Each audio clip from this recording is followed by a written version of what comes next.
hello' guys welcome জনাইছোঁ আজি অন্য এটা ভিডিঅ'লৈ আপোনালোকক আৰু বাগানৰ ওপৰত এটা ইম্পৰ্টেণ্ট ভিডিঅ' লৈ আহিছোঁ আপোনালোকৰ কাৰণে বিশেষ কৰি খেতিয়ক বন্ধুসকলে মন দি চাব আৰু আজি এটা ভিটামিনৰ বিষয়ে আপোনালোকক জনাই আছোঁ আৰু এই ভিটামিনটোৰ নাম হৈছে মেক্সিল আৰু এই মেক্সিল ভিটামিনটো আপোনাৰ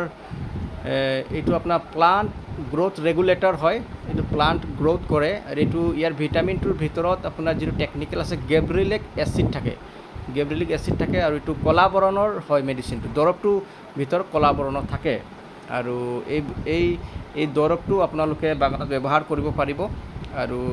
এই যেতিয়া এই বাগানত দৰৱটো ব্যৱহাৰ কৰিব আপোনালোকে তেতিয়া লগতে আপোনালোকে মহৰ এটা দৰৱ আপোনালোকে দিব দি দিব আৰু বাগানত এই দৰৱটো স্প্ৰে কৰক স্প্ৰে কৰাৰ পিছত আমি কেনেকুৱা ধৰণৰ পাতবিলাক পাইছোঁ সেইটো আপোনালোকক মই দেখাই আছোঁ ইয়াৰ পিছতে আপোনালোকে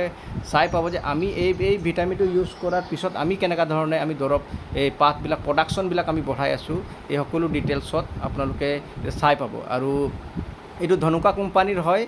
আৰু এই মেক্সিল যিটো ভিটামিন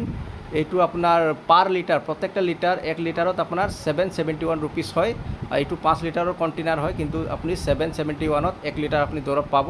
আৰু ইয়াৰ লগত আপোনালোকে মহৰ এটা দৰৱ দিব আৰু 100 লিটাৰ পানীত আপোনালোকে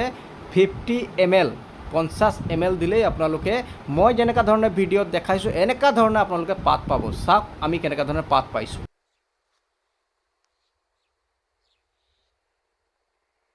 গতিকে আপোনালোকে দেখিলে